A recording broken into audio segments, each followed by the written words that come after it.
Daba kārtējo reizi ir paņēmusi savu. Šeit mums 0,3 sanitārā kelts ir diezgan jaunā bērzā, kā redzam pēc sortimenta.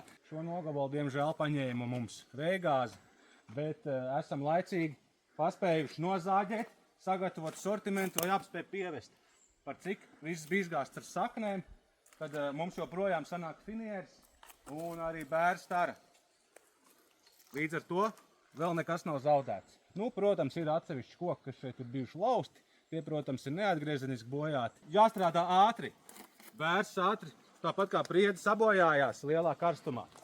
Jāstrādā ātri, dastojam, stīgojam, taisam cenu aptauju un paspējam nopelnīt vēl maksimāli par savu cirsmu. Īpašnieki, pasteidzies, ja arī Vējgāze ir tev skārusi. Stīgojam, dastojam vai vienkārši sazinamies un paspējam realizēt bērzu vai priedi, kamēr tas nav sabojājies.